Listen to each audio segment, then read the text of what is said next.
Hello, welcome to this live stream for this painting demo today. I think I have everything set up. I'm live on Instagram and on YouTube, and I'm live on YouTube and I'm live on TikTok. For those on TikTok who want to ask questions, you're going to have to go over to my YouTube channel, which is at AJ Alper.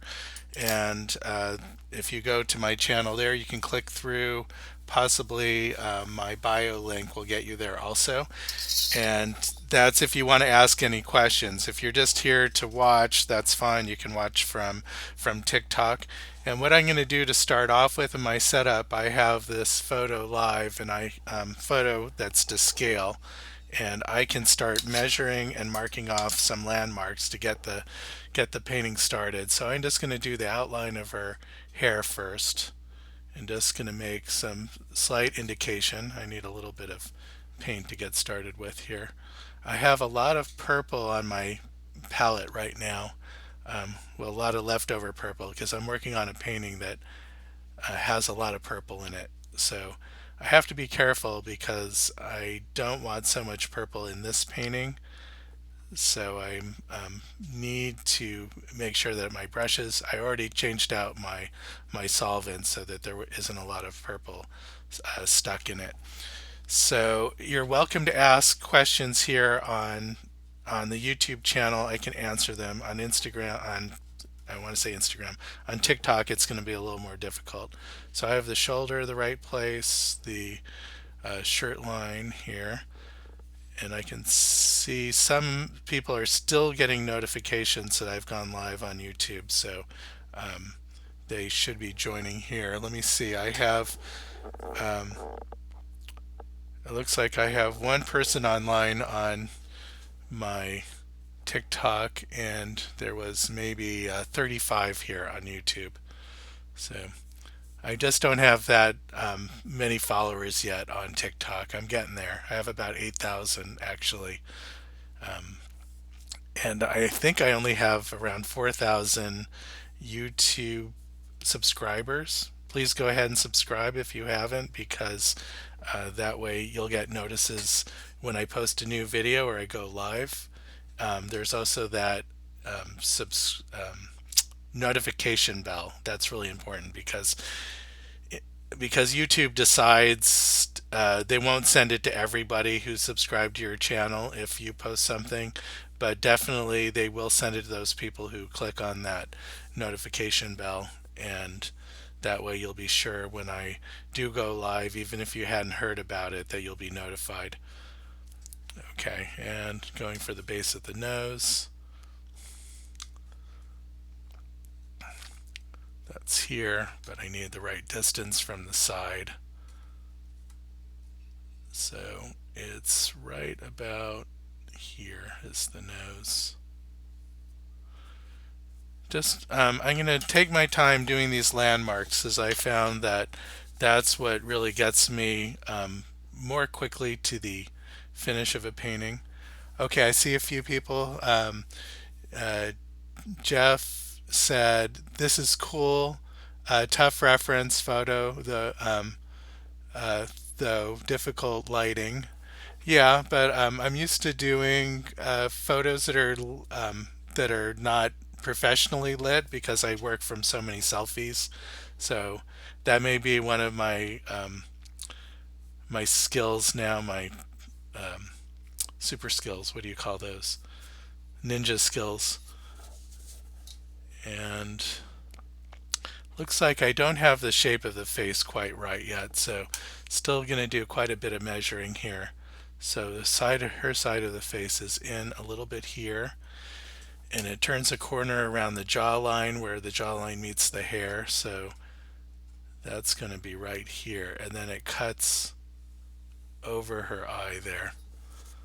Maybe not quite as sharp, but that gives me a better idea of where the nose needs to be, because we have her eye showing here. Let's move that hairline a little bit. Okay, that is about right.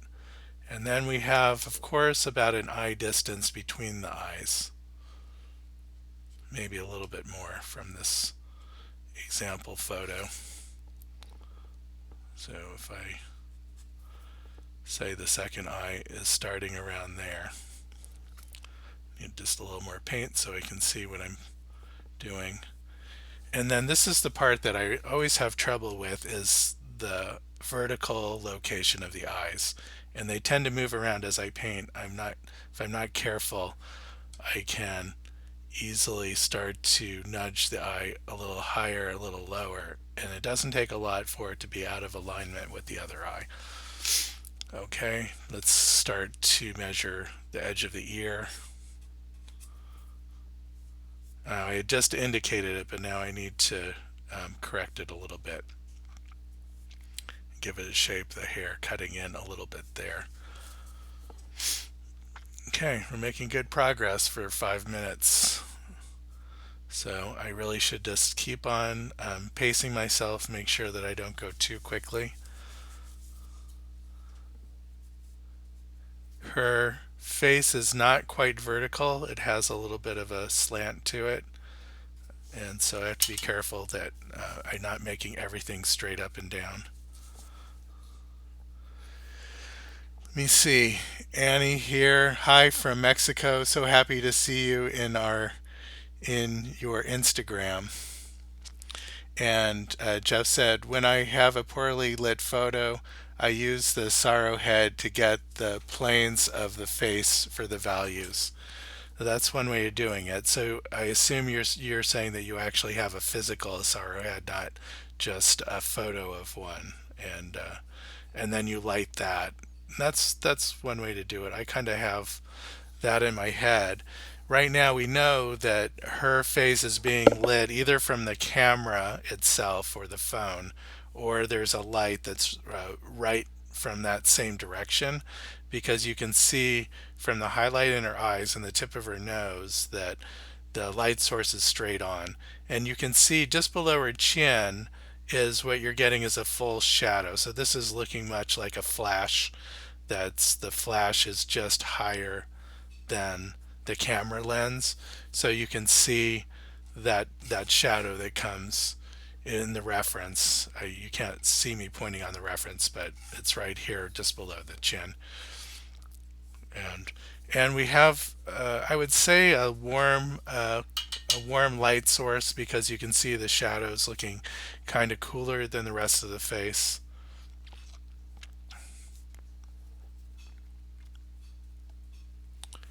And I need to bring that shirt line over a little bit. It's just the collar. And this isn't so critical. It's not like the features on the face, but I do want to get it in the right place because it makes everything come together much easier.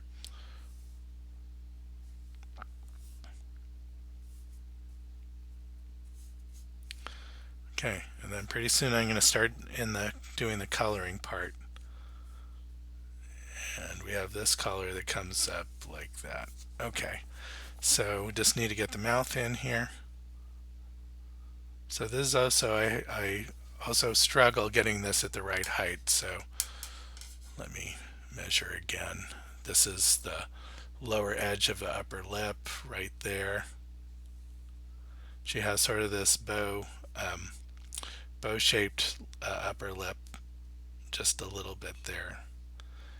And the teeth, I'm not going to, in the photo actually there isn't a lot of detail in the teeth, and that's kind of how I paint teeth anyway, so that doesn't bother me too much. Okay, now I can work on I'm just going to add a little color because I have to cut into where I put the hairline a little bit. So I'm just taking white, I'm adding a little bit of orange and the naphtha red, which is a warm red. I think I went a little too far. I dab a yellow to push it more towards orange, and a little more white. And the white has a cooling effect, so I'm just going to keep on adding some yellow in there. And I think that's about where I want it, just a touch more red. Okay, so this is the color that close to the color I'm going to use on the forehead. I'm just cutting into there a little bit. And then her forehead gets a little bit darker and redder towards the top. And this all looks pretty dark right now, but when I go in and put the darker color hair, and I have a different reference for the hair color too, so I have to pull that out once I start to really get into the hair. Okay, let me look at my questions real quick. Hi from New York, says Grace. Uh, Jeff said, do you print your reference the same size as your painting site size? And the answer is yes. I actually have it up on a computer monitor. The computer monitor is a swivel monitor, so I can make it vertical, especially, and that's very helpful, especially when you're doing larger portraits. And so that I could have most of the reference. In this case, I have the whole reference on the screen, and so I'm painting from the computer monitor. I can measure on the monitor itself and then the panel. So I hope that answers your question. Hi, Jamie says hi from Kelowna, Canada. Sorry. Lindsay says hi from London. Great. This is a great international crowd here. Jamie says, "Is your subject watching this live video?" Yes, the I'm not sure the subject herself, but at least the family I know for sure said they would come in and watch, and so I gave them. Oh, I didn't give them the link, but they know to watch. And maybe I'll just take a second and give them that link. So um, that'll just take a second. Um, Let me see, just so they have it too. And I don't have the link up. Oh well, I shouldn't have clicked away. I was on the studio. Okay, so I'm going to keep on painting until I get the screen back up. They may be up watching already, so uh, not sure. Let me see if I can. Anyway, I can deal with that later. I'm just, if they don't watch it now, they can watch the replay of it too. So, what did you use as your drawing color? Looks cool. I just had a little bit of purpley, whitish gray on my palette from this other painting that I was doing. It doesn't matter that much. I don't use a whole lot of paint, so it's not going to affect the paint color. And um, what I what I want to do is stay away from putting too much paint down right away. That way, because I'm painting alla prima, wet into wet, and if I have too much paint, then it gets very hard to adjust the color later. You kind of have to fight the color that's down there. And when people complain about how quickly their colors get muddy, it's usually because they have too much paint down to begin with, and then the color down on the panel or the canvas then mixes, and if you don't have enough color on your brush to compensate, or you don't have a color that's far enough in the direction that you want, then you're not going to really get the color that you're trying to put down. So something like that. I want to measure the nose again just to make sure that I'm in the right ballpark. Yeah, it looks like I'm really, really close there. Get her eyebrow. And I have to be careful when I start to paint the hair color. I want to make sure that it's browner than what I'm seeing in the photo, because I do have that other resource that the hair um, is a little bit lighter. Because this one was shot at night, and I put in a different background that was actually the background of the photo. But it doesn't show a lot of color in her hair. It basically looks black. So I want to make sure that I make that hold back a little bit and don't go too black on that. I'm just going to throw in a little bit of a highlight in the forehead just so I get a sense of the values there. And I know I want to go a bit darker on the tip of the nose, so I'm going to start to edge in a little bit of where the nose is moving out of the light. Let's get the nostril indicated while I'm here. Just Getting kind of detailed, but some of these things will end up being adjusted later anyhow, so not too worried about it. This looks like it could be a little bit yellower, her upper lip.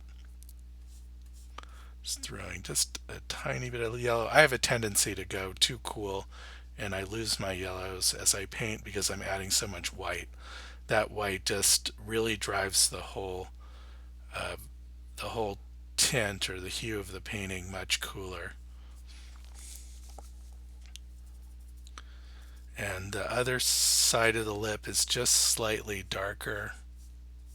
And then we have the philtrum, the area between just underneath the nose, and that's catching more light, and so that's getting a little bit of white in there. Not quite that much white. And haven't been watching the feed, but let me see. Jamie says, "Is your subject watching this?" Okay, I already answered that one.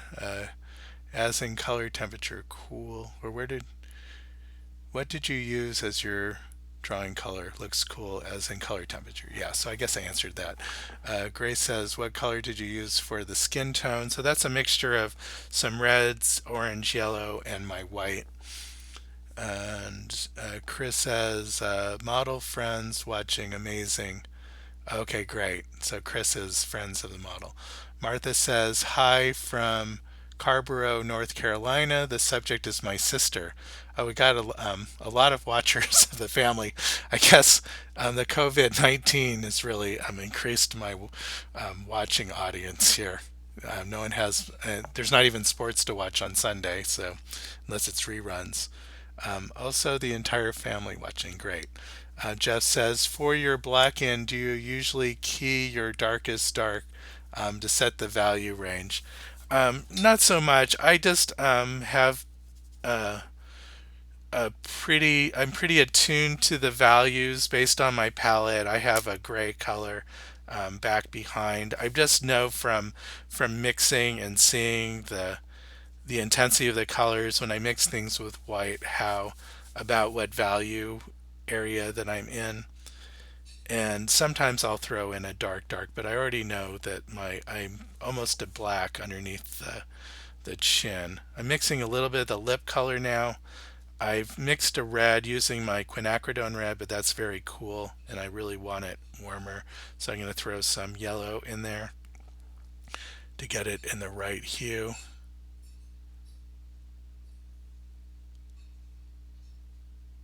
Just take my time with that. And then the other side starts off darker. So I am throwing in a little more of that. I have alizarin permanent, which is like alizarin crimson. And so I can start off darker and then go a bit lighter. And then just going to indicate quickly where the bottom lip is.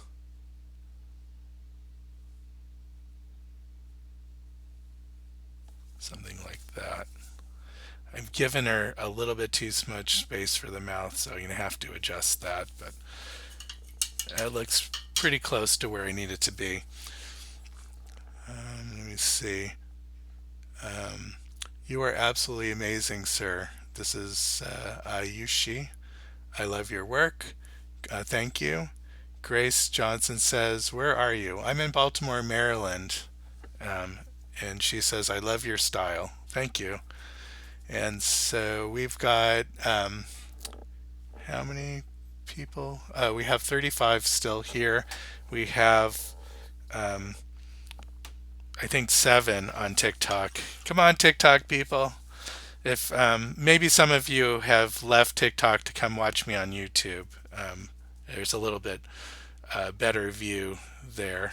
Oh, I don't want to throw too much pink in the where the teeth are. So around the chin area is going to be more yellow, just slightly less pink than the other areas of the face.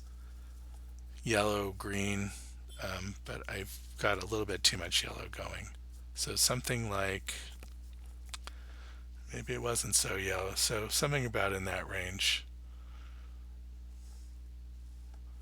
kind of trying to avoid those areas that are the lightest lights. Just that sort of is a shortcut in a way. I will eventually paint white into those areas, but I'm just using the panel as to kind of give me I don't know if it's a cheat or not. I'm going to put a little bit of purple, maybe a touch of green in the shadow here. Okay, and that's a little bit too intense, but that's okay. You can start off in that direction.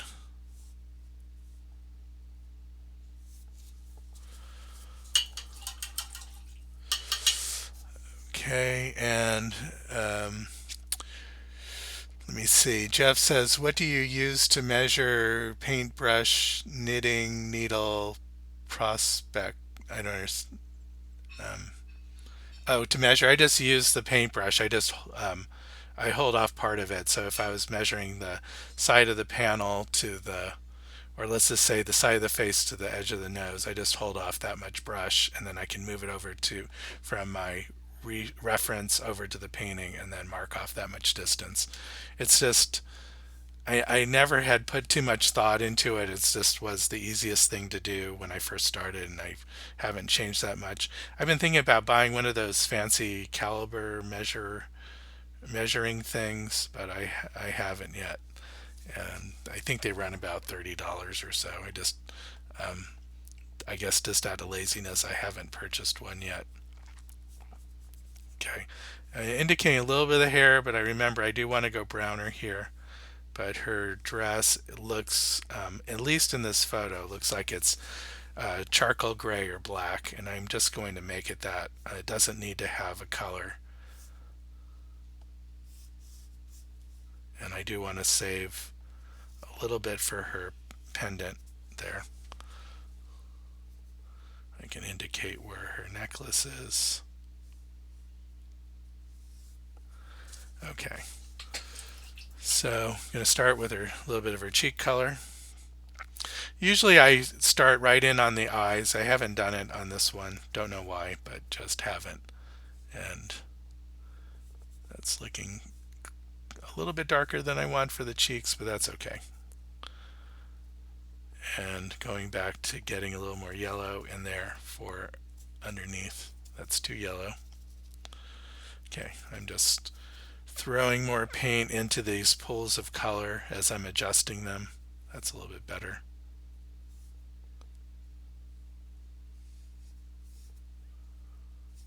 A little bit pinker around the chin.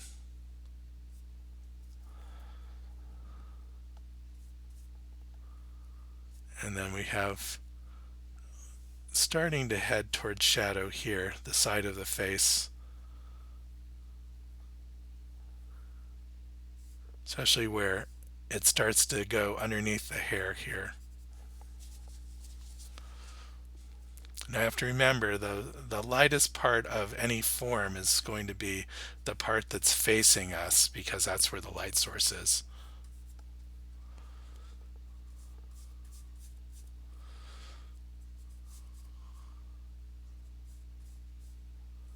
I want to indicate where the bridge of the nose is here, and then get the what's called the keystone, is this triangular area on the top of the nose.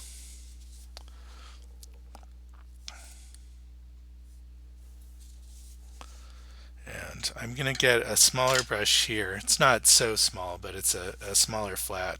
This one's a little bit beat up. And just to start to indicate where the eyes are before I get too far along. Let's do this one since it's pretty well measured out. The other one isn't so much. Okay, and I have a little bit better eye color in the other reference. I just putting down black to begin with. Gives it a bit of drama. Which makes me think I do have probably have her eyebrow too high. But let's measure again the corner of the eye. It's really close. And then from the eye position, I can also work on the eyebrow. I'm going to throw some orange in with the black to get kind of a browner color for that eyebrow. That is, starts around there. It's actually not so high. It's not so far off. Okay, let me see. Grace says using oil paint. Yes, these are all oils. And yes, Jeff says caliper measurement tool I use is a Prospec. You can get it online, pretty inexpensive. Cool thing is it can be used to reduce and enlarge. So it's one of those that has two sides, so you can create a scale. Do you always work alla prima, or do you sometimes work in layers? Another question. Another question: are you using soft brushes or bristle brushes at the blacken stage? So I tend to use soft brushes all the way through. The panels are even though they have a second layer of gesso on them, they still don't have quite the bite that a canvas would have, and so and I tend to paint with my paints a little bit thinner, and so I do need softer brushes to be able to not accidentally take off too much paint as I'm working. And the question about layers is I only paint in layers in the sense that I can't always finish paintings in one sitting, and so there sometimes the paint does start to dry before I have a chance to finish. That's not preferred, but I'm not doing a whole lot of glazing is maybe what the question is asking. Doing an under coat or an underdrawing or painting and then glazing on top of it. That's a whole other method. That's an indirect painting method, which I don't use. But it's more like maybe the Florence Academy of Art sort of specializes in that kind of layering, and maybe the Art Students League in New York also possibly. So I'm just using one eye to measure the other. This isn't always the best way to do it, but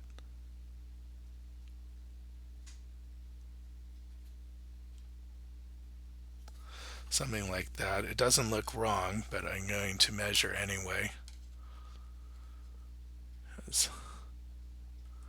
That'll be a time saver. I think it needs to be a tad higher. Measure again, right there.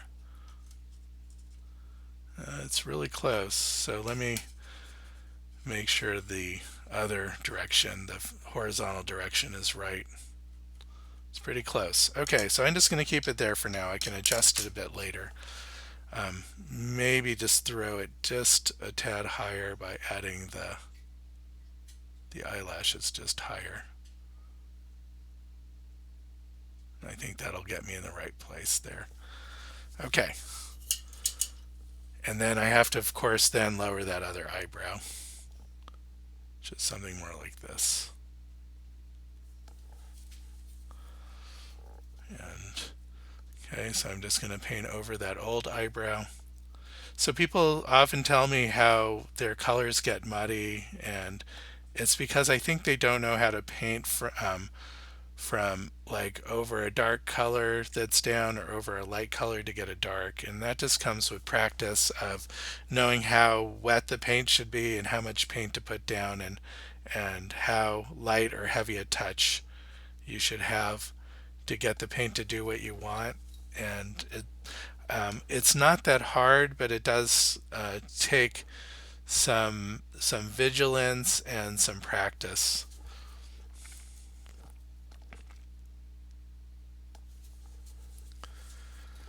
Okay, so I'm almost at the place where I can easily start to compare from the reference photo to the painting to see where things are off.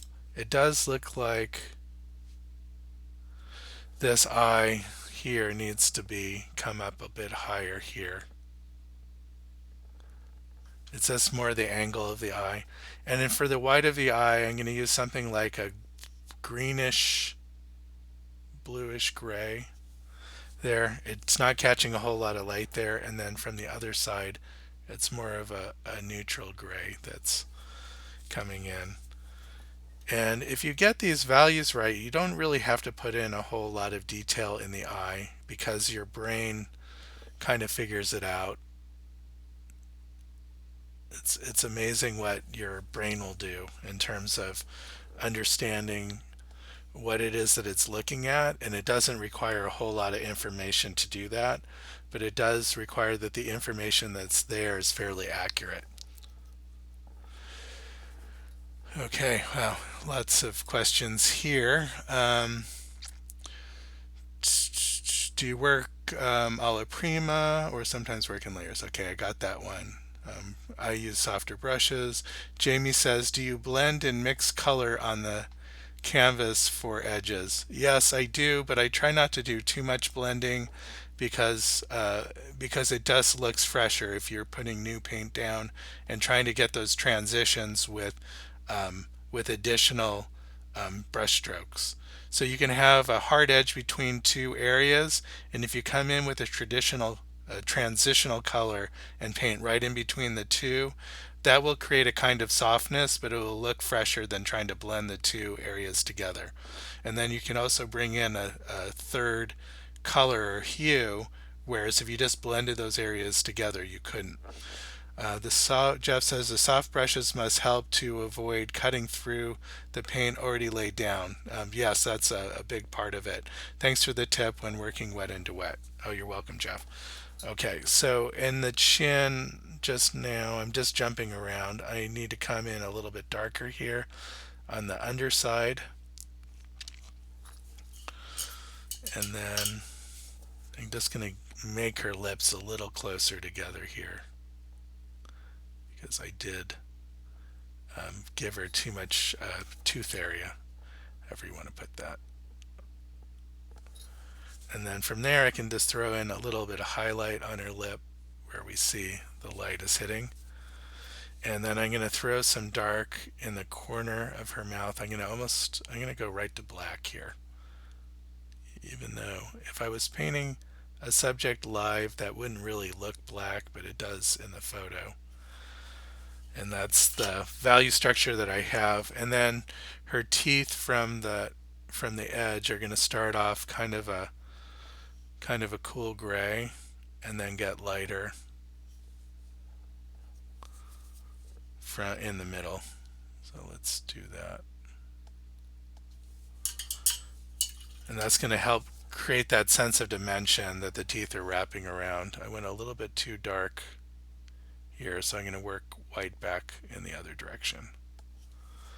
Okay, so we're already getting a sense of the teeth in the mouth. I think you can start to see it. And then I'm just going to indicate the center line of her, between her two teeth, where there's a little bit of where the gum drops down between the two incisors, somewhere around there. And then just a little bit of indication here, so we can start to see, just slowly marking off the teeth there. And that's really going to give you enough information to really see where things are. You need to go a little bit darker where that gum line starts to be more away from the light.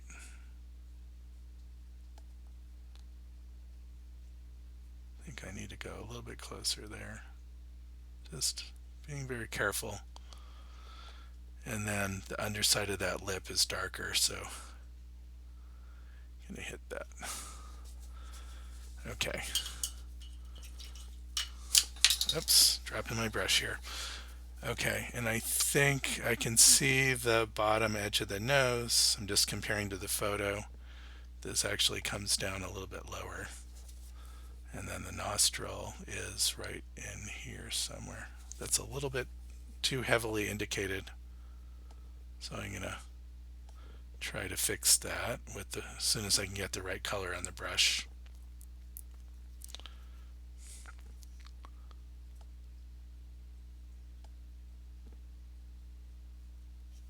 Oh, just making it messy, but that's okay. Painting doesn't have to be that neat.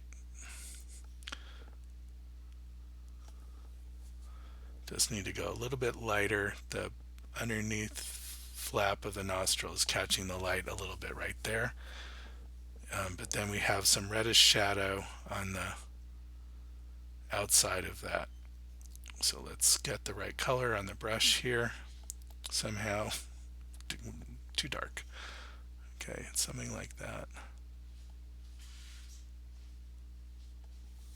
Okay, that's not looking too bad.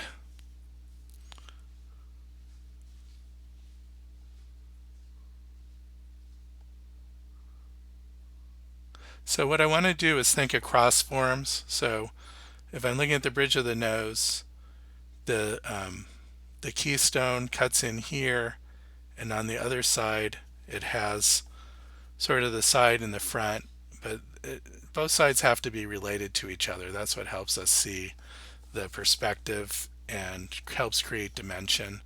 So it's often when I find that I don't have those two sides relating to each other that the thing starts to fall apart a little bit.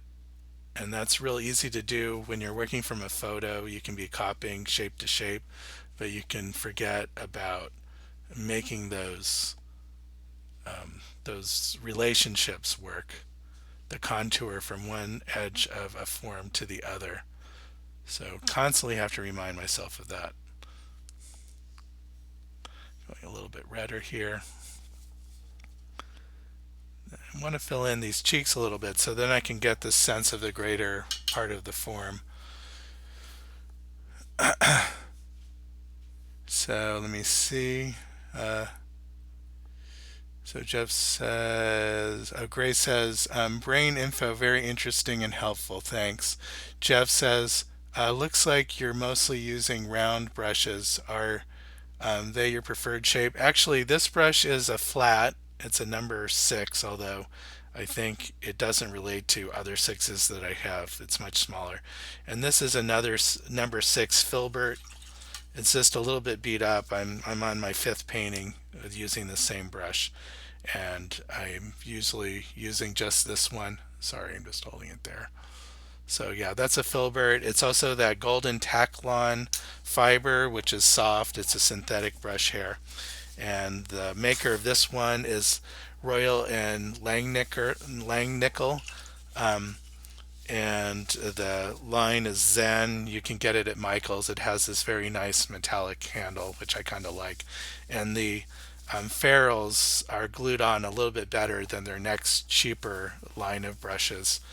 So I hate that when the brush head just sorts of pops out in the middle of your painting and then ends up at the bottom of your solvent or something like that.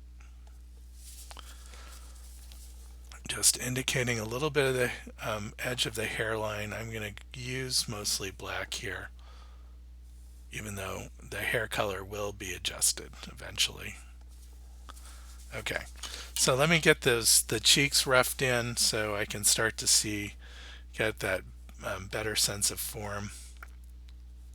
This goes lighter right here where she's smiling. There's a little bit of tension here in the edge of her cheek. And I want a transition color here for, let me see if I can mix the right color, for where her cheek goes a little bit rosier and darker. I need a in-between color. It's not quite light enough and could use a little more yellow. So lighter, whiter, there we go, something like that. And then I can almost go straight to white here.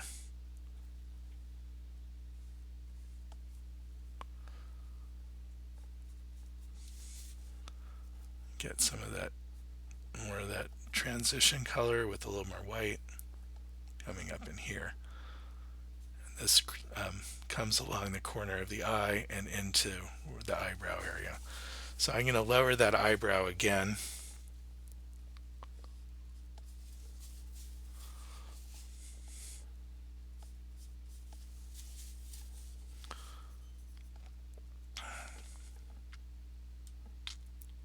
Get it the right shape and the right height. Something like that. I'm going to have to carve in a little bit to correct that. So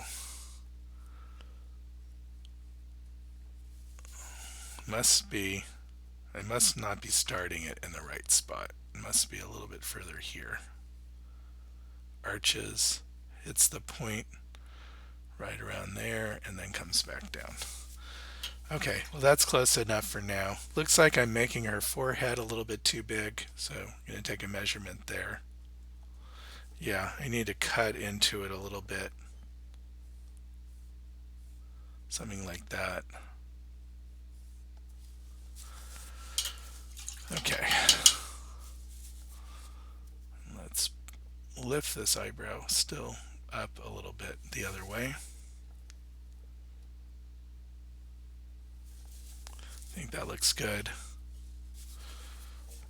And the cheek then drops down a little here, facing a little more downward.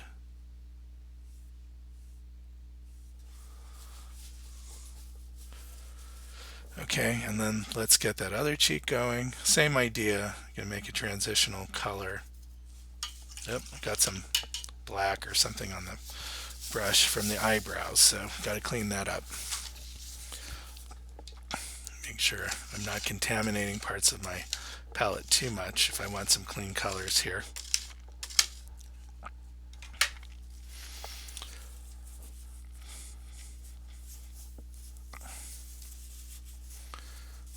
Okay, and Jeff says, great tip about balancing the bridge of the nose despite the limitations of the photo. Before that was I can't read it. A Flashman. Oh no, missed the start of this. Didn't know you were back doing live demos, AJ. Well, watch, but unfortunately not live. Good luck with it. Gary from the UK. Susan says you are great. Thank you. And Grace says, you paint with no fear, such confidence in that you can make any adjustment necessary. I hope to get there one day. I have gotten better. And do you ever use acrylics? So, Grace, no, I never use acrylics. I don't like acrylics, so there's no point. I've already broken up with acrylics. There's no point in revisiting that relationship. And so I've just got some purple or something on my brush, and it's kind of messing me up a little bit here. So I'm making an effort to clean up my colors a little bit, create a new area where it's just all my warm colors and white, so I can clean up that area of the forehead that I just painted with a bit of smudge. It made it look a little bit dirty. Okay, that's better. And I do need to go, we'll add a little bit more color here and go a little bit darker right at the very top. And then watch this as I throw some pure white right here. Really creates some surface texture and really makes the thing come forward there. And I can do the same thing with the tip of the nose, but I have to go a little bit darker on the tip of the nose first to get that highlight to work.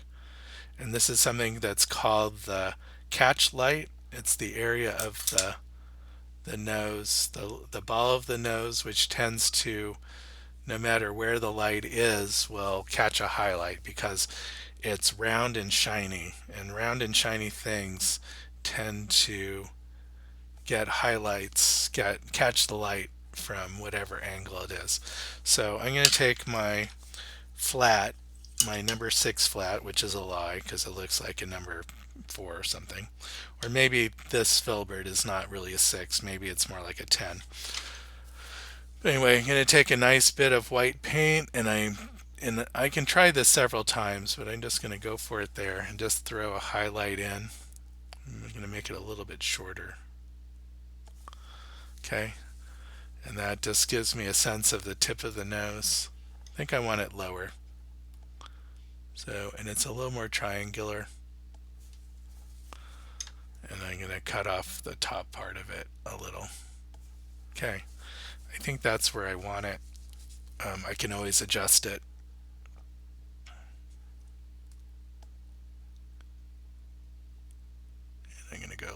darker with that nostril. If I can, this brush is a little bit beat up, so it doesn't have the nice edge that it used to have when it was brand new. And I'm losing the angle of her nose, so this part needs to be over more. And as I get towards the bottom, I need to have a little bit more dark coming down. I think that's good. And let's finish doing that cheek. Um, okay. Oh, so I was going to answer part of Grace's question about painting with confidence. So it's part of why I like oils is because they're infinitely changeable. They're if you know how to use them, then you can keep on adjusting things as you go. And it sort of fits with my ADHD that I like to get very quickly sort of a rough idea of where I'm going, and then getting more precise over time. The other techniques where you have to be precise from the very beginning, that's very hard for me. And so acrylics is kind of like that. Watercolors is definitely like that. And so that's why oils, especially this technique of alla prima painting, the other indirect painting styles, I find that much harder for me. And I would suggest to anybody is to use a medium and a technique that fits your natural process, however you do things in life. If you how you how you organize your work, how you clean your house, how you schedule lunches. If you do things that are sort of more, you're sort of kind of a big generalist and you like the big overall picture, then maybe alla prima painting is for you.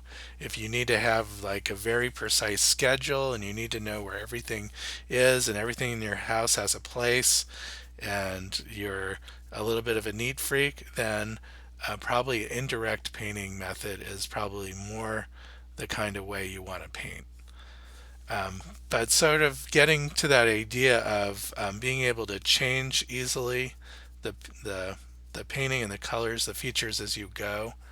I have I was supposed to produce a video in Madrid. I was supposed to shoot it a few weeks ago, and that all got canceled. And so that was a beginning portrait course in oils, and that was supposed to come out around the end of the spring, beginning summer. Now I don't know when that's going to get produced. It's all on hold right now.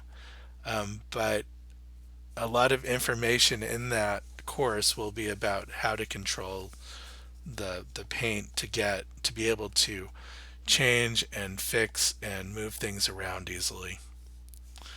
And some of it is just having the courage to do it. I know a lot of people will leave something in a spot even though it's in the wrong place because they'd worked so hard on getting it to look the way they want, but it's not in the right position. And some of that is just doing it, just having enough practice moving things around to know that you can do it, and so that you don't get too afraid of it.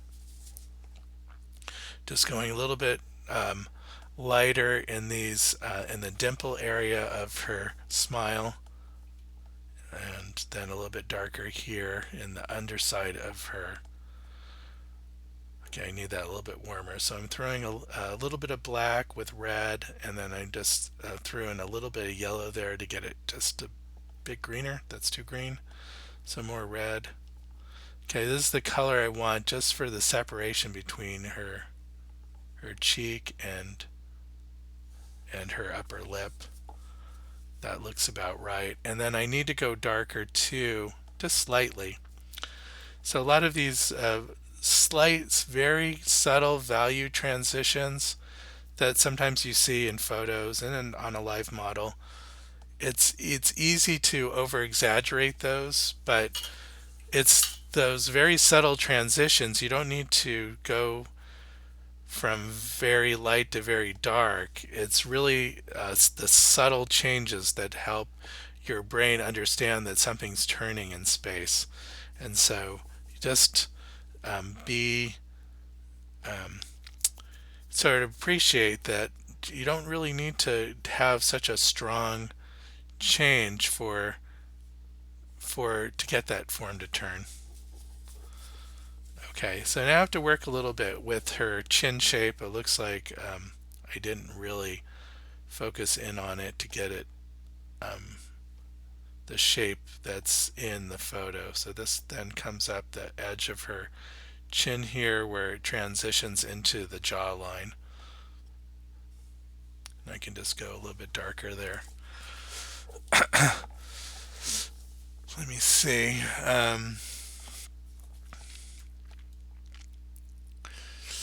And Jeff says, I like the idea to clean an area on the palette rather than fight the contamination. Putting something off. I'll definitely do that going forward. Okay, I'm going to indicate her ear. The bottom of her ear is comes in right about here. I can measure just to make sure. If you're not sure, then it is good idea to measure, because you can place one feature in the wrong spot and then keep on measuring from that one feature, and then that throws everything else on the painting off. I'm not really putting on a whole lot of paint here from the ear. I know I'm going to come in with more paint as I go, and I'm going to try to get that upper part of the ear a little bit redder. It's just a little bit more of that in the photo, and then I'm going to come in with a warm dark. I have this other photo here. You can't see it, but I have it here. She has more of a dark brownish hair color, and so I'm going to refer to that when I start to get a little bit more into the hair. So I forgot where I marked where the ear is supposed to start. It's right around here.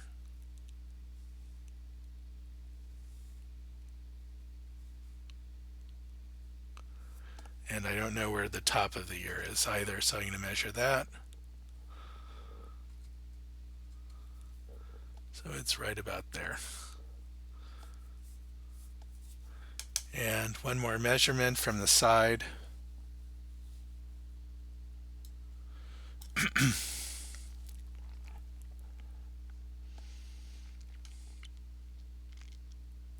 Catching the very edge, so her ear can come out just a little bit further. Something like that.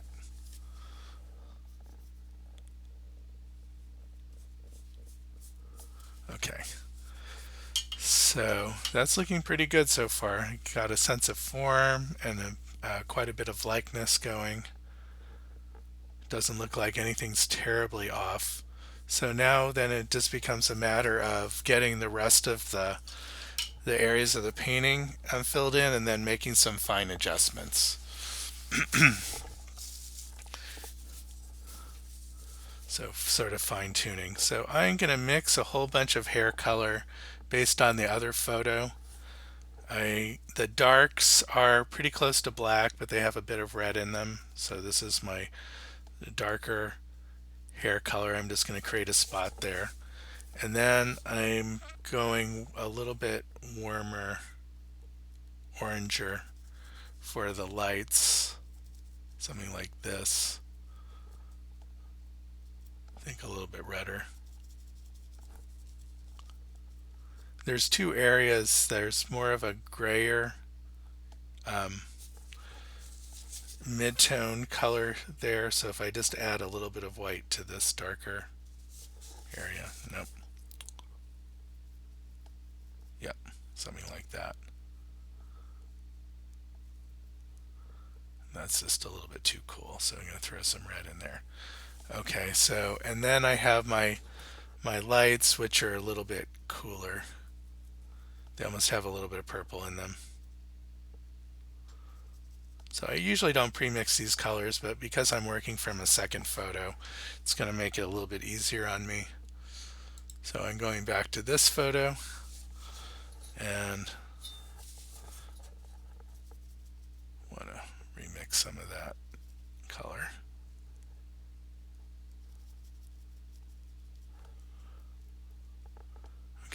So most of my hair is coming in kind of that color.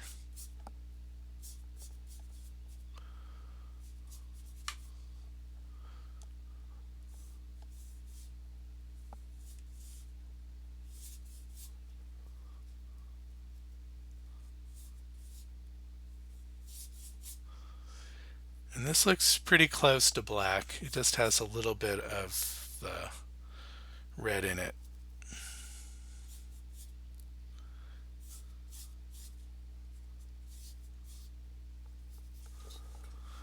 And this also helps set it off from her blouse, her top also, that it's just not a pure black.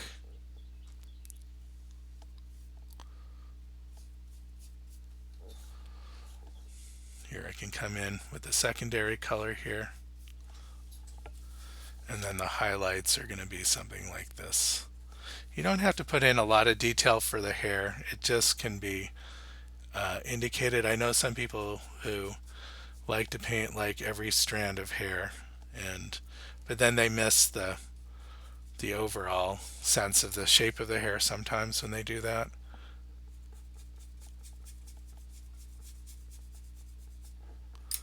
Okay, needed to go a little bit lighter there. Okay. Then I need to go close to black right around where that kind of hits on the face. Okay, and same thing up here. It's not a whole lot of finesse here. It's just pretty much getting the paint down. I know some artists like Jeremy Lipking, for example, every brushstroke is perfectly describing whatever it is. So he must take quite a bit of time when he's doing the hair. He's really thinking about it, trying to get the brush to match every lock of hair to get it to feel right.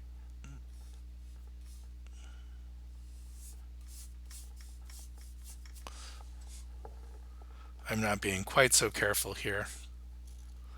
I know eventually if I needed to be describing the mass of hair that I can come back later with some more finessed brushstrokes.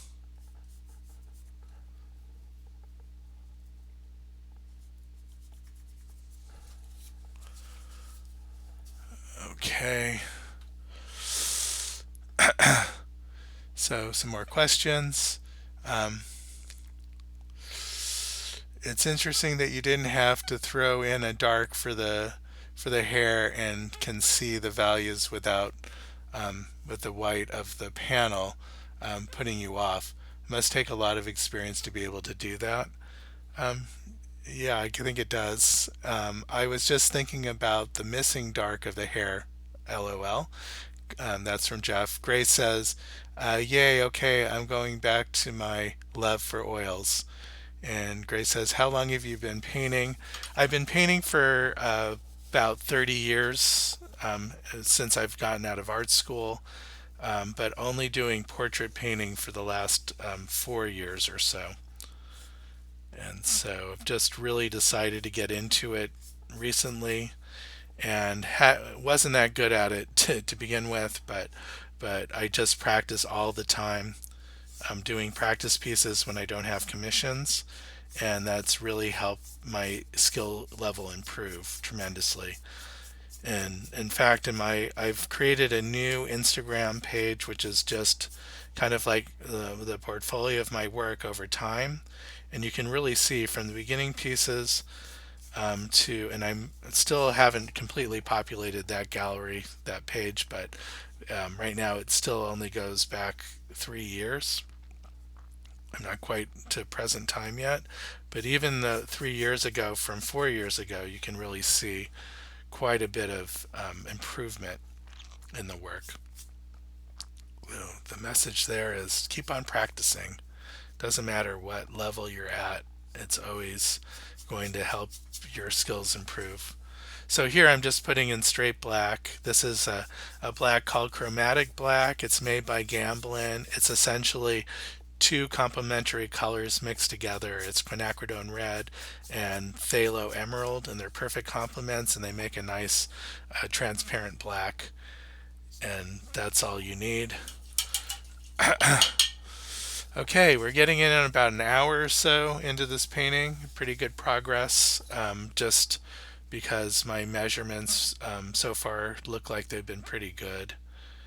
Just doing some harder shadows here, with almost using that warm black from the hair. And then I can come in with some of these flesh tones. Just the hairline's about there. Again, I'm preserving the parts of the panel that I know I'm going to have to go lighter. Mostly because I just want to see it, but it also makes it easier to paint when you're not having to paint over so much another color. Although I did have that blackish purple line to begin with when I marked her blouse edge and her collar in the wrong spot. I can come right over this with some white, and this is going to go pretty white right here. And I should just paint over the necklace, although there is quite a bit of color difference between where the necklace lays on the neck, because the form turns direction here. So it's okay that I didn't just paint right through it. There's a lighter yellowish area here right under on the neck, and a little bit of her throat. And this gets darker and redder here. So I'm just zooming right through this here. And lighter yellow again here in this area of where the collarbone is. I'm not being super precise with the color. I'm just trying to get a feel for what it's doing. I can tie it all together later, where if it looks really disjointed, and it looks like it probably will be a little bit. When I say disjointed, meaning like patches of color that don't really look like they're transitioning from one to the other, that they just look like independent patches, more like color by numbers than actually transitioning flesh tones. You really need a pure black here for her necklace. It's a little bit too thick, but not sure I have that over enough.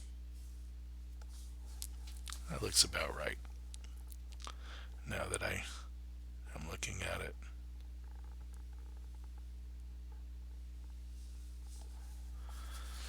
Okay. And then this swoop.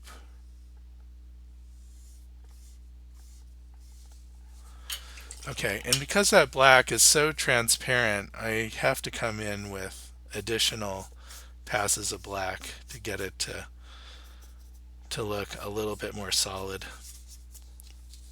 And if I see the brush work in there, if it's not perfectly flat, that's okay. That adds a little bit of movement to the painting, so not gonna drive myself crazy over that.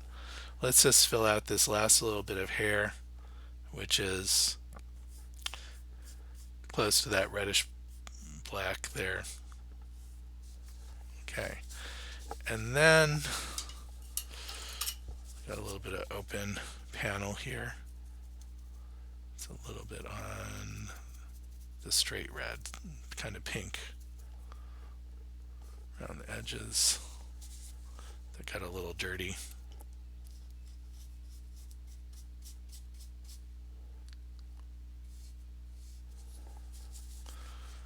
And some pure white in here. Okay. Yeah, so there's parts that aren't quite relating to each other yet in here.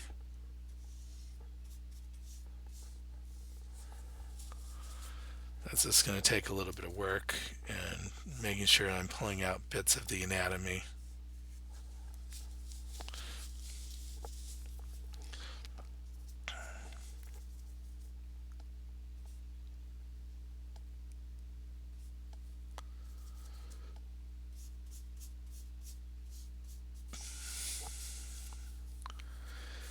Okay, and then her bit of jewelry here, the pendant is, I got kind of a grayish green, kind of metallic going.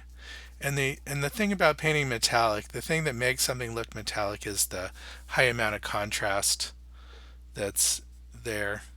So you want some areas that are almost black and you want some areas that are almost white or white, and then that really gives it that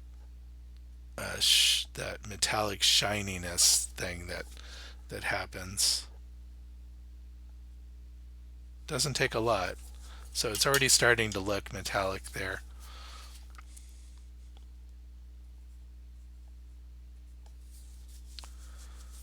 And it helps if I have the blouse around it painted cleanly.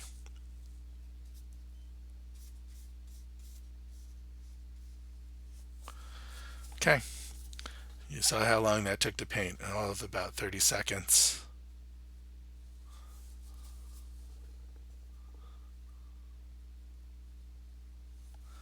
And if you're noticing, I'm not really using a small brush for any of this. I'm trying to hold on to my bigger brush as long as I can. Right now I'm cleaning it. I just painted some black, so I'm gonna clean it before I paint any more flesh tones. And I will grab the smaller brush as I get into the eyes and things like that. Um, Grace, if you like the cleanup of acrylics but the workability of oils, try water mixable oils. That was Jeff saying that to Grace. Sorry. They work and dry as oils, but you clean them up with soap and water. No mineral spirits smell either. I personally can't recommend those. I haven't used them, but I've had no problem cleaning up with oils. I just I use Gamsol, which is a odorless mineral spirit, OMS, and it doesn't have a smell at all. It doesn't smell like turpentine, and it's far less toxic. But if you really have problems with the solvent, you can also just use pure oil, safflower oil or linseed oil to clean your brushes.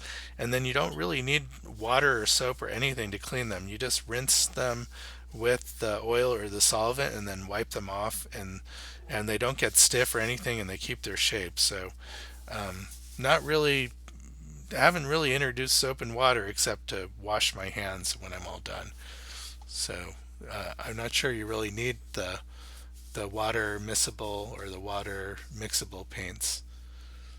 And Jeff says, to keep color harmony, do you think a limited palette is a good idea for beginners? Zorn palette, for example.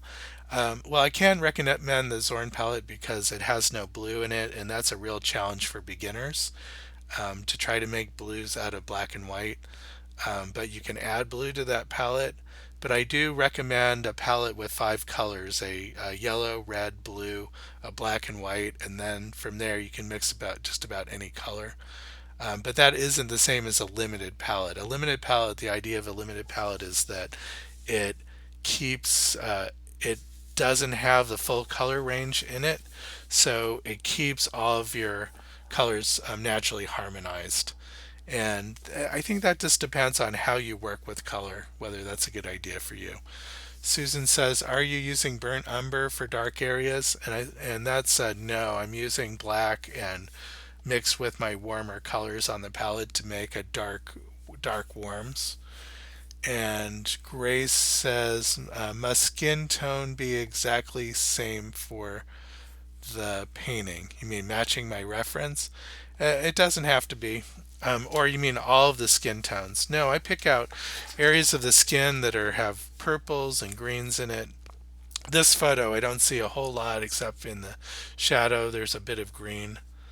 So I've actually have exaggerated that a little bit. I'm going to work on finishing this area of the chin. Seems to be the only one of my only spots left that's unpainted. I'm going to do some yellows there. And then I'm going to throw down just a bit of pure white just to give it a sense of shine and really bring that part forward. You can use the hair color here in the skin tones.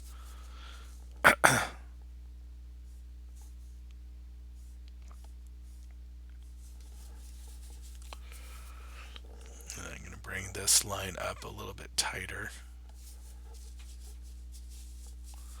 And the same with the other side of the chin. This has to come in closer.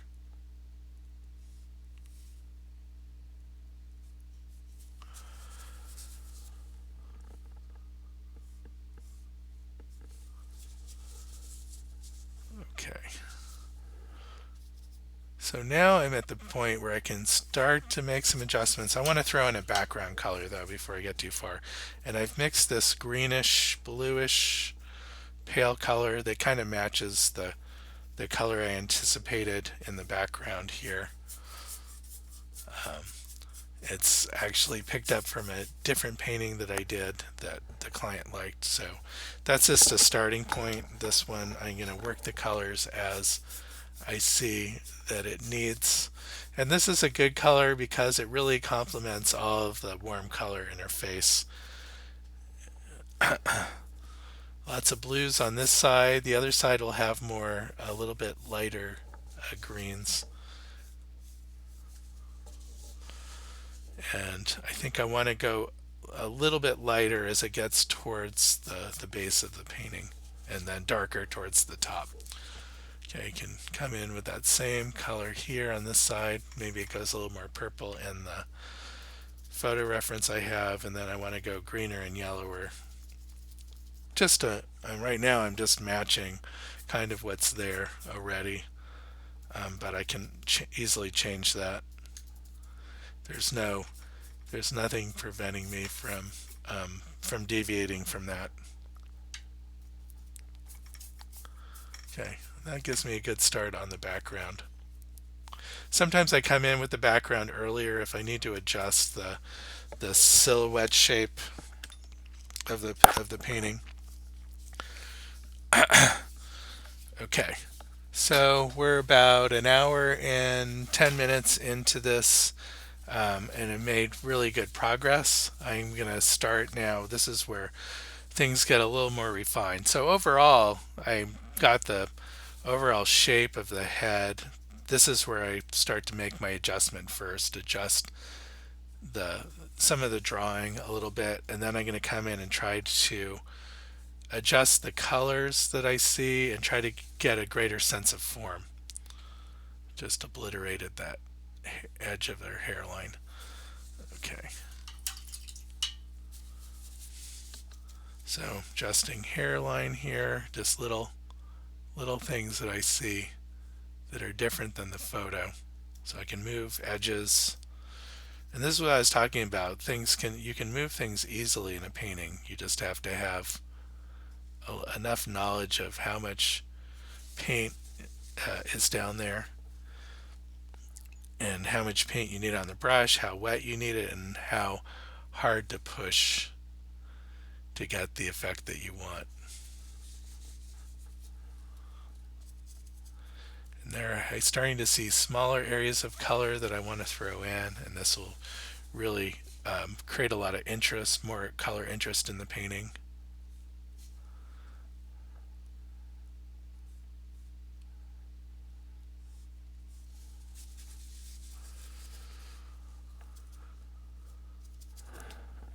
Okay, let me see. Just adjusting the earlobe a little bit. It has to come in a little bit tighter. And then I think her hair does cut the edge of her ears just a little bit more trim.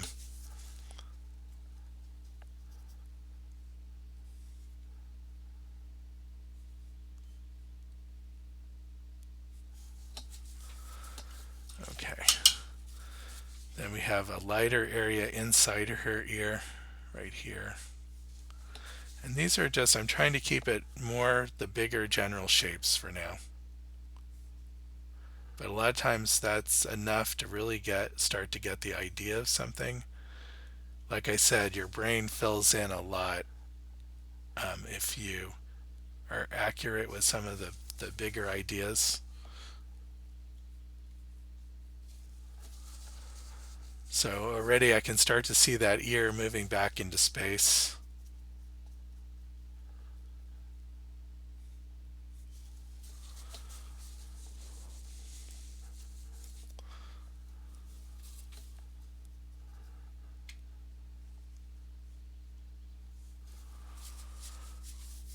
especially if I throw a dark, almost like a shadow along the edge of the ear, then you'll just see it sitting in front of the hair.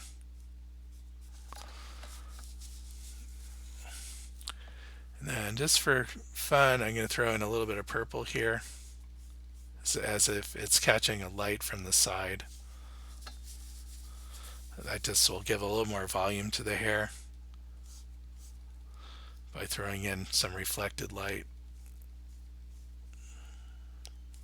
You have to remember to keep that kind of warmer hair color in there.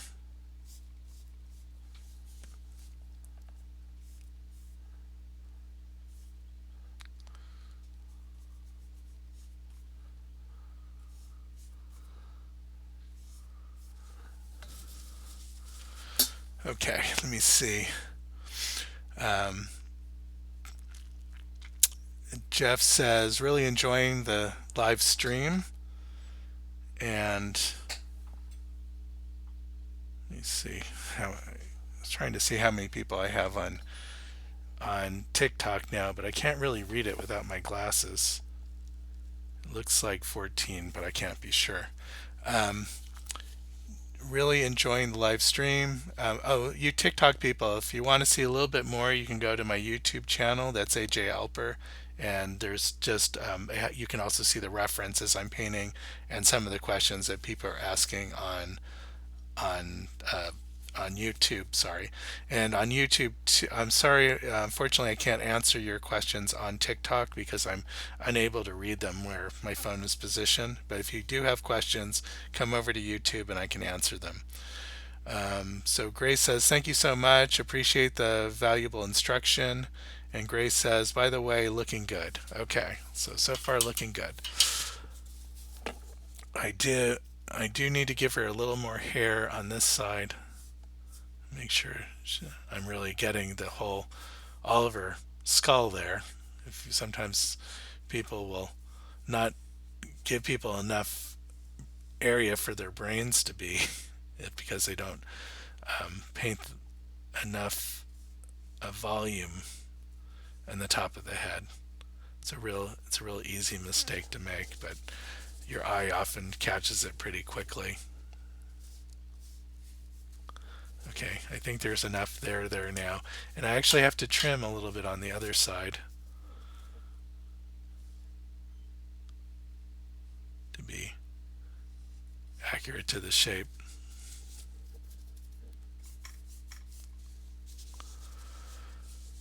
Okay, so I said I would start refining now. I don't know if I've really refined. Let's clean up the area around her eyes a little bit because that's really going to be generally is the focus of most of my paintings are the eyes, and so that requires at least getting a fair amount of accuracy and some level of detail.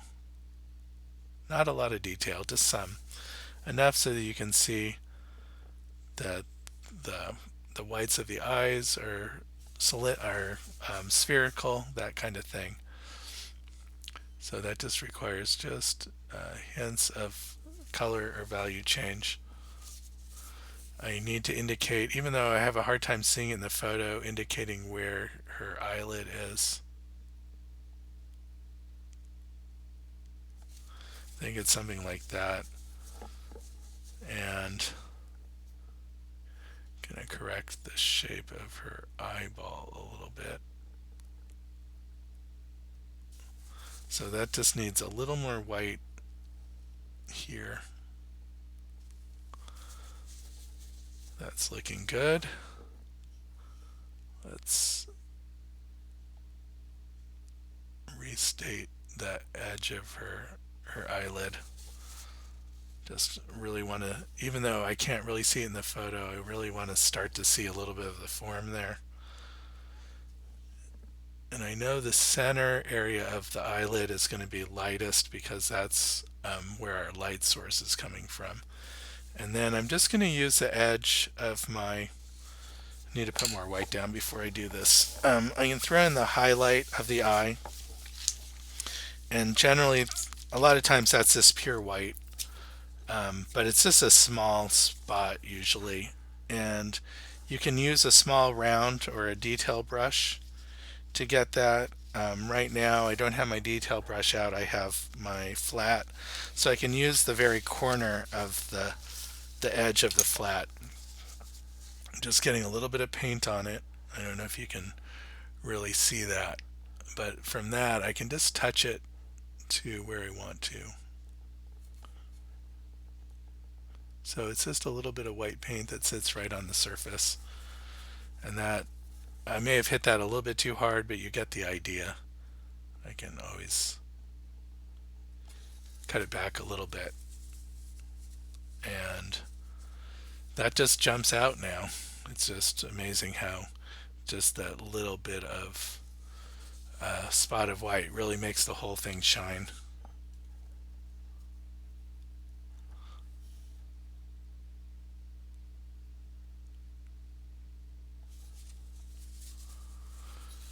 Okay, and just get some of those transitional colors in there to start to see the volume of what's happening.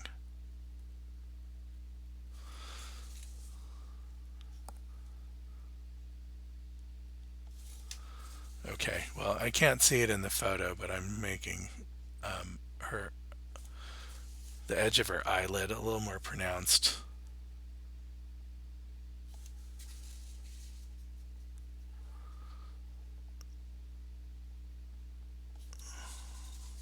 Okay, and then emphasizing then her eyelashes. Okay, got a little bit too frilly with that last stroke. Pull it back a little bit.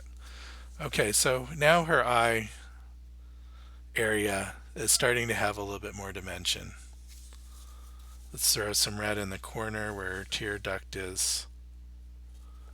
Again, don't see it that strong in the photo, but I know it's there.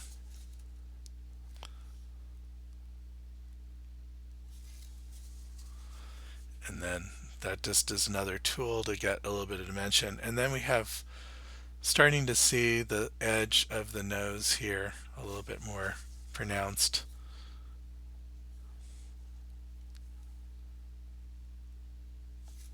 Something like that.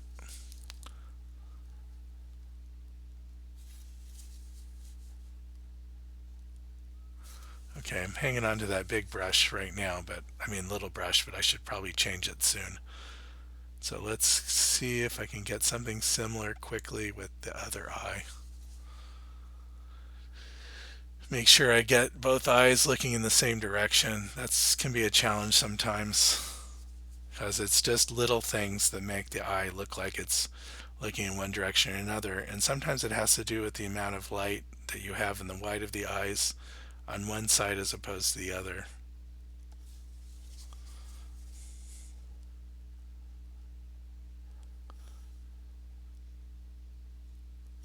Okay, get that little triangle of light there, and then I can carve into it.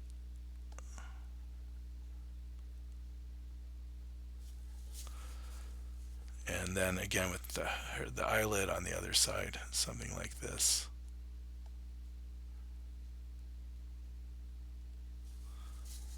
Don't know. Okay, so right now it does look like that other eyeball is not looking towards me. So I'm just going to adjust the position a little bit, add a little bit more light in this side of the eye.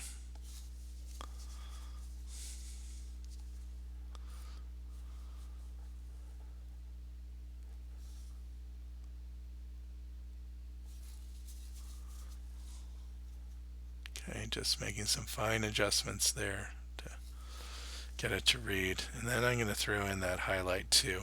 And I forgot to look at the other reference for eye color, but I can still throw that a little bit of color in the towards the bottom of her eye where the light is bouncing around. Okay, looks like her eyes are too close together, so I am going to take a quick measurement there. Yep, they are too close together, so that's why I'm having a problem there. So this eye needs to move over, and so if this is an example where I painted it, I don't like where it is, I can change it. It's not. So the corner of the eye needs to be right there. So what am I going to do? I'm just going to take my big brush I'm gonna move stuff over, get rid of that highlight, it's in the way.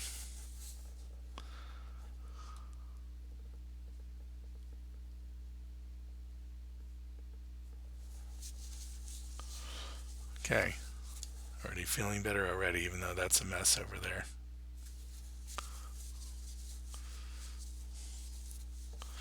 Okay, so now back to smaller brush. I can clean this up a little bit.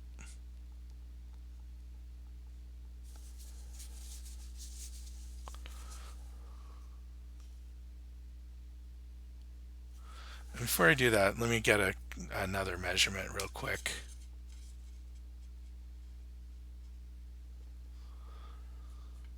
Yeah.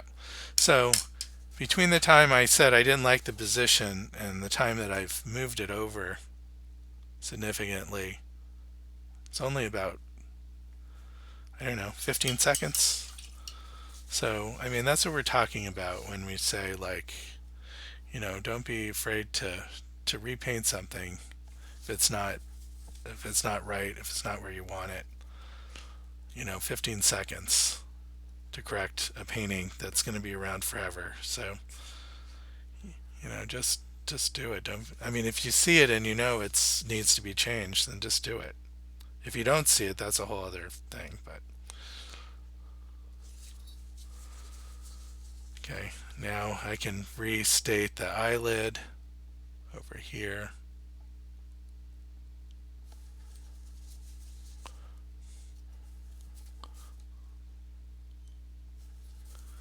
The eyebrow.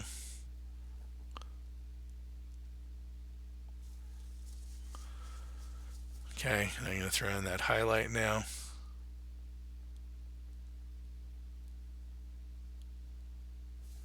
Yeah, that's it for now. That's just a little bit of paint on the corner of that smaller brush.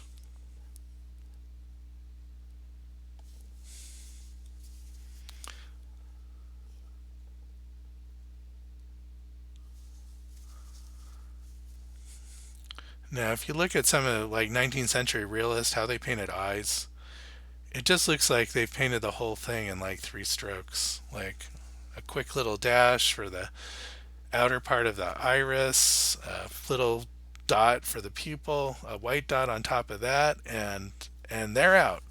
That's all. This looks like, they've painted it a million times. They know how to paint it. They look at the model or the sitter 2 times, they paint it, and then they're done. And I know that's a trick. I know that they probably painted that eye like 3,000 times to get it to look like they just painted it once. But um, it is interesting to see that when you go into a museum and you see John Singer Sargent paintings and they look like they were just dashed off in a matter of seconds. Um, well, that's that's a magic trick in a way, because I can read accounts of how he painted and reworking things dozens and dozens of times, sittings, hundreds of sittings in some cases. I don't know, hundreds of sittings, but dozens of sittings for some sitters to get it, to get that look of immediacy, sort of a like a contradiction, a paradox, that he would spend so long trying to make something look like he just painted it. But that's the magic of his work.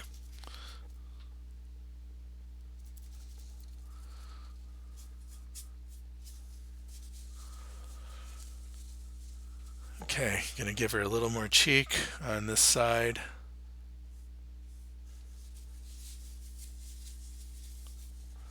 Get a little more reddish color. So these are just fine adjustments I'm making now. And I can do these kind of adjustments for a couple of hours, few hours, even though the painting may look like it's already finished. And that's just all about getting the underline drawing just right and getting the likeness right. Occasionally I'll take a quick snapshot of the painting and then I'll bring it into Photoshop and I'll compare it, put it right on top of the photo, and I'll toggle back and forth between the two to really see where the drawing and the painting diverge, and then decide what parts of that I want to correct and change. Sometimes it looks better that it's just the way I drew it or painted it. Sometimes something looks a little off, and I'll use that knowledge to go back and fix it. I'm going to throw in a strong white here just on the inside of the ear so it looks like the light is reflecting back at us. And I have a second highlight on the top edge of this of the form of the forehead, and then another one that hits up here that's a little bit pinker. So this is just looking at the reference, seeing what I'm seeing. A little more orange in there.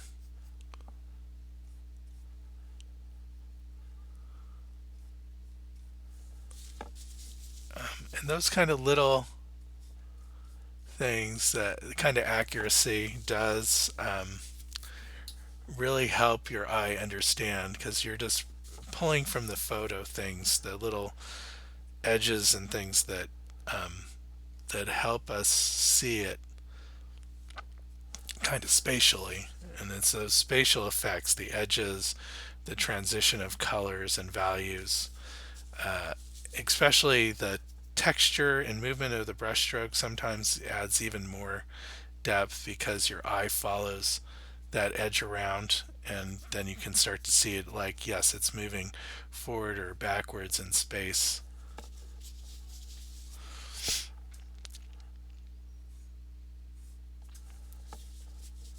Okay, just a little bit larger area here.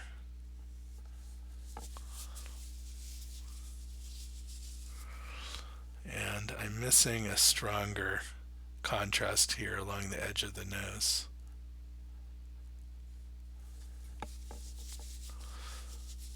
Okay, that's starting to look good.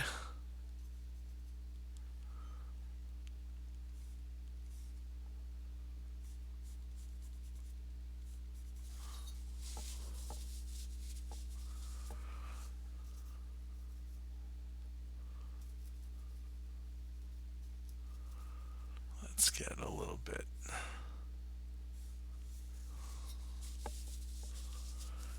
there.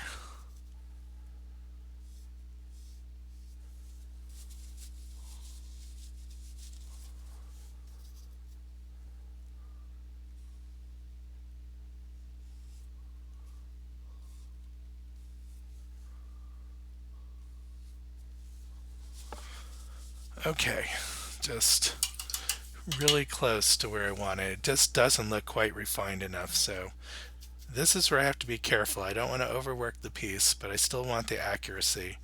So it's about taking my time and putting down one stroke at a time where I see differences from the reference, and want to kind of create the illusion of space or something that it's kind of missing to do that.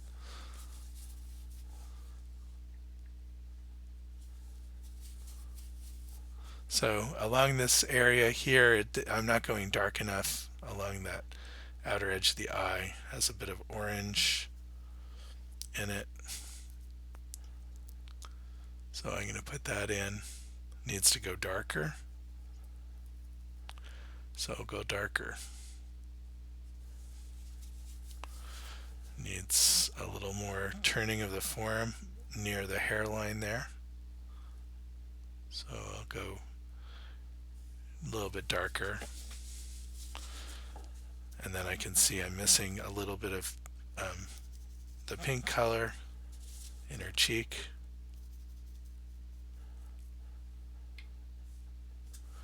Okay, I need to clean this up a little bit because the color that I'm trying to get to is lighter and brighter. So I need a clean brush, I need a clean palette to get that color again. I may have to even put out more orange because I just have a little bit left here and it's pretty beat up. It's just got some skin in it too, so pull that off. So what I'm seeing up on the screen, what you guys are seeing, looks too light for you guys to actually see the color. So I'm going to adjust my colors a little bit here so you can see it. If I can get to my camera settings, see if I can do it without messing things up too much. So let's pick the right camera. Oh, it's already messed this up a little bit. Darn that. See if I can scooch it down and then fix it in a minute. Okay, so let's jump back to this and move it up.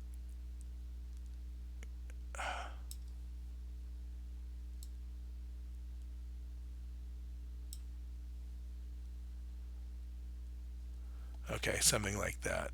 Although something happened here. I'm missing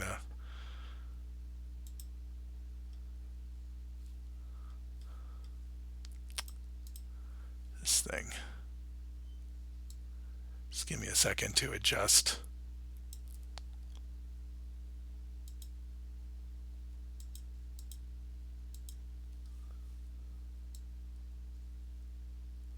I don't know what happened here to my camera. My picture area changed. Anyway, the minute I clicked on the camera tool. So anyway, I'm going to go in and I'm going to adjust the values so you can start to see them. So I want to lower the brightness. That's better. I'll lower the contrast a little bit. You're seeing a lot of reflection, and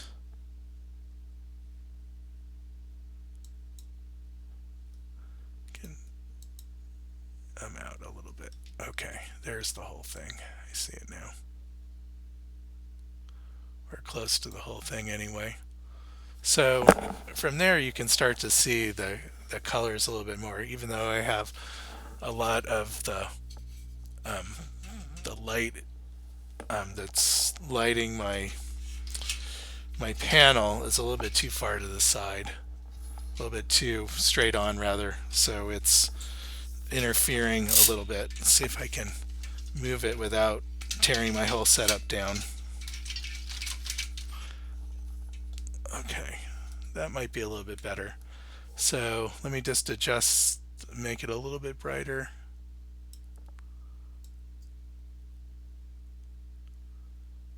I think around here is going to be about right.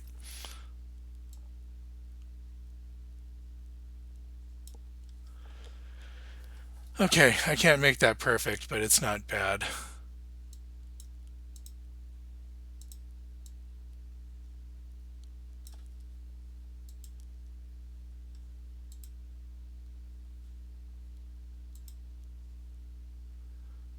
Oops, I did it again. Adjust down.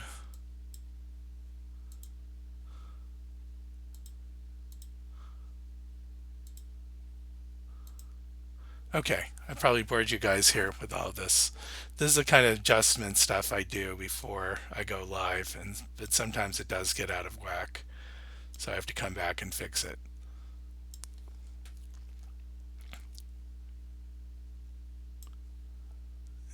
And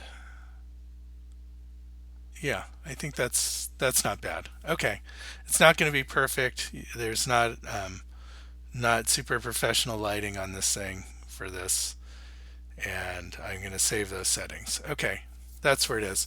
So you should just see it a little bit better now. Let me see. Martha says, notes from the family, the eyes are more brown than black, and the mouth is softer and less wide. Okay, I'm going to get there, but thanks. That does help.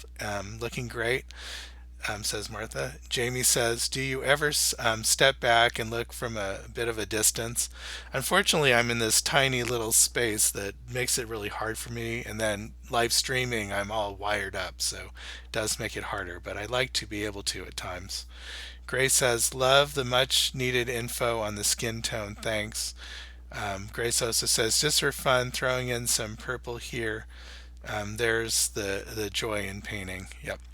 Okay, so again, I think there's about 14 people on my TikTok, and that color actually looks really good in my phone, and there's um, how many people here? 21 people in my YouTube. Okay, so I'm gonna try to get this done, at least maybe finish up the stream in about 20 minutes. We'll see how it goes. Depends on how much refining I want to do while in camera. At some point I do need to step back a little bit to kind of see things. So let's go. So back to painting. Let me clean up a little bit. I've got tons of paper towels now thrown everywhere. It's just creating a whole mess. I'm killing a bunch of trees, but it's a little harder to be concerned about the environment in these last couple months. But yes. Okay. So I am going to bring the mouth in a little bit on the corners here. If I can mix the right color. Well, I cleaned this whole area and then I didn't use it in the palette.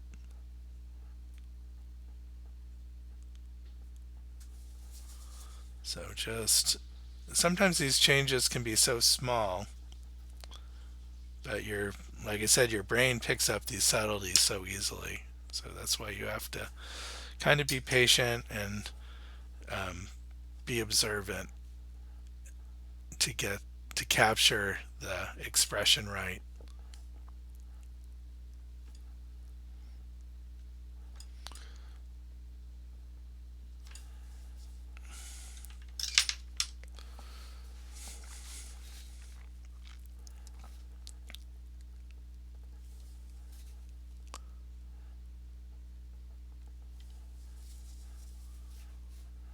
I'm going to try to go a little bit darker on the underside of the chin to get it to turn down a little bit.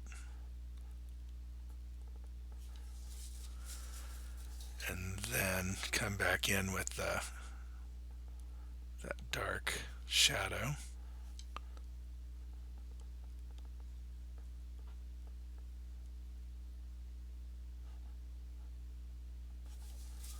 And if I can get this like little neutral to come in here, that would really help define that form. If I can get it the right shape. So I want that chin to start to look really solid. Again, that really comes down to subtleties. Get these subtle color and value changes happening. So there's a little more darker orange red that's just coming down right here, and that highlight area is just a little bit bigger. I'm going to put a new highlight a little more to the side there.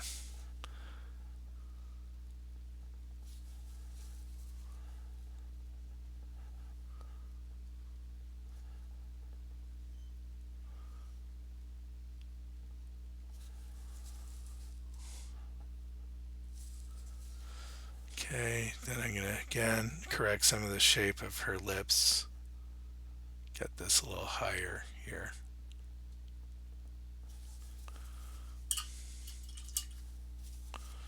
And tighter.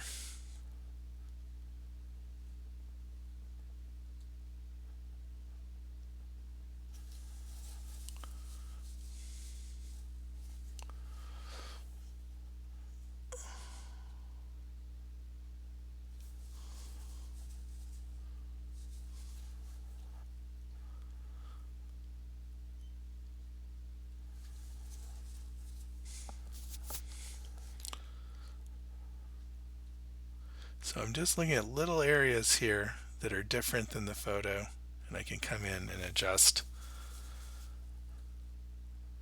If I do like fix 20 things or 30 things on the face, those little adjustments, then those have a huge impact on how the whole thing reads. Just getting closer to the anatomy and the proportions and the value structure.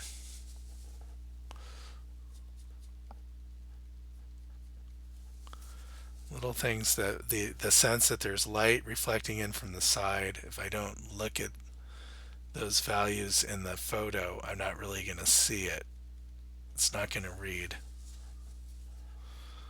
So here's another area of purple color in the top of the forehead here against a darker area of the hair.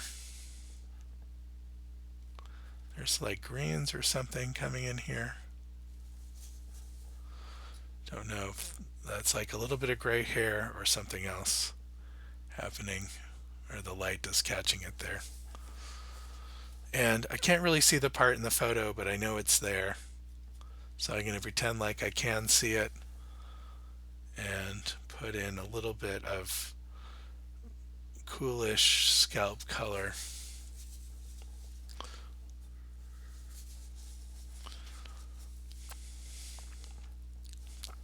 And I'm not reading any of the anatomy below or around the eyes yet.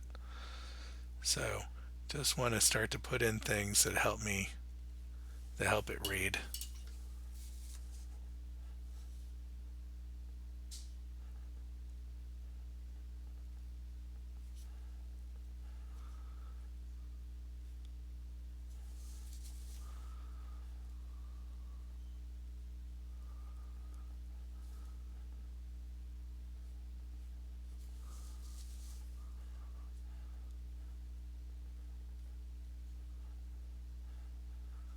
Just get the highlight on that cheek.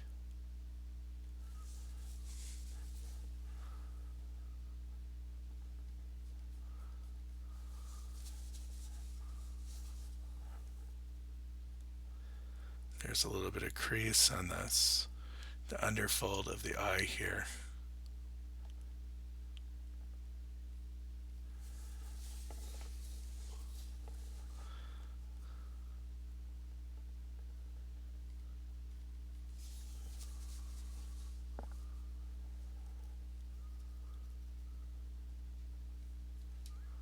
Okay, need some cleaner light orange and pink right here.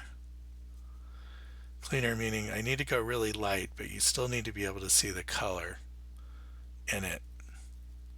So it needs to be fairly clean to do that.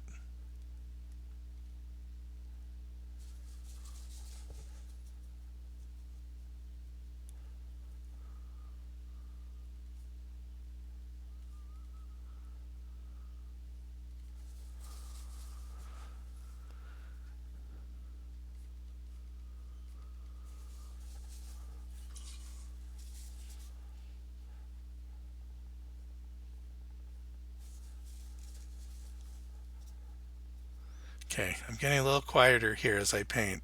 Sorry, I'm just really concentrating and doing. It's a little hard to stop at the moment, but I will take a look at the questions again. Um, so let me see. Stefan says, "Thank you endlessly, AJ. These are gold." Gray says, "There's your confidence. Yes to artist of long ago, painting eyes in a few strokes. That amazes me."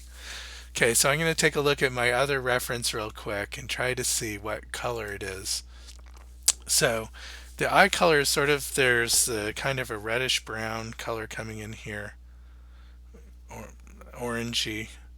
So let's see if I can get some of that coming in.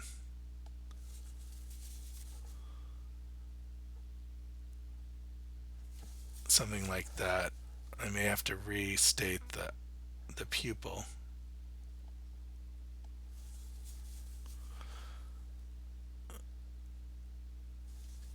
Okay, and gonna bring in a little more dark here around the edge. Okay, so far it looks like she's looking a little bit off to the side, not straight at us. The reference looks like she's looking straight at us. Doesn't really bother me that she's not looking straight towards us, but if I throw in a little bit of light here and little bit of light here, that might help train the direction, and that did actually help shift the eye direction a little bit. Let's see if we get a little pupil color. Oh, I just obliterated those highlights. Okay, let's try that again.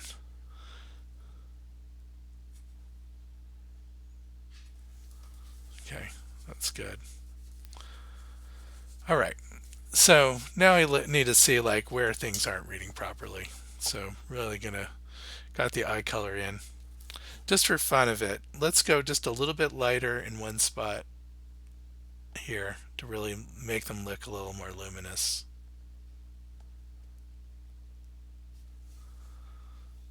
A little bit lighter, almost a pink color there. Or I can come in with some yellow.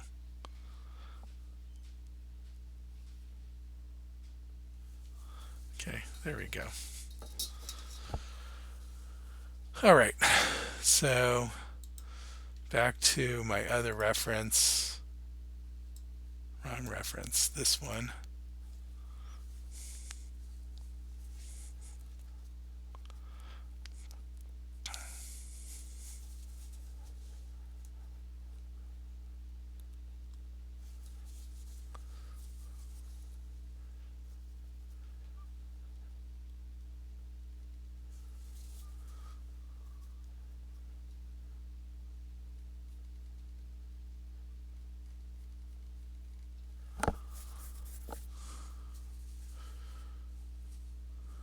Okay. So I'm just going to go for 10 more minutes here, and then I'm going to take the rest offline. But you pretty much have the idea. I'm just going to keep on doing what I am doing is slowly refining areas to really get the sense of form, to bring out the dimensionality, and to clean up the brushwork in some areas that look a little bit too messy, whether it's where the colors don't look related or they look disjointed. And that process can take a few hours. It's not particularly interesting to watch, but more that you get the general idea of it. And so with that, if there's any more questions, I'm happy to answer them before I take this offline. I see that there is 17 people here, and let me see how many on TikTok. Hold on. Don't have my glasses. And there's 17 here on TikTok, and I didn't answer any of their questions. Maybe there's if I scroll quickly, although I don't have my glasses to read, there might be a few. This looks like mostly people joining. I don't see a whole lot of questions there. That's fine. Someone asked if they're oils. That's yes. And so sorry. If you guys want to see the reference on TikTok, that's the reference, and that's the painting. Okay, so already the painting looks very close to the reference. And I think that's all that it is for today. So thank you all for joining me. I hope to do this again soon, although I can't promise anything. Hope you've enjoyed this, and I will post the finished painting online on my Instagram account, and I'll put a time-lapse video of this on both TikTok and Instagram. And I hope to do this in 2 or 3 weeks again to do the live demo, but I've been going live with my other portrait commissions and bits and pieces, so hope you guys have been enjoying that. If I just want to say this again, if you're on my YouTube channel and you're not subscribed, please do hit the subscribe and the notification bell icon. I'd really appreciate that, and that would help you see videos and get live notifications in the future. And if you are on my TikTok channel, please follow me. I love to have followers. I don't know who doesn't, and I liked having my videos go viral, so the more followers, the better chances of that. Hope you've enjoyed this, and I will see you all soon. Have a great afternoon, night, evening, morning, wherever you're watching from, and I hope to see you. Okay, and stream, and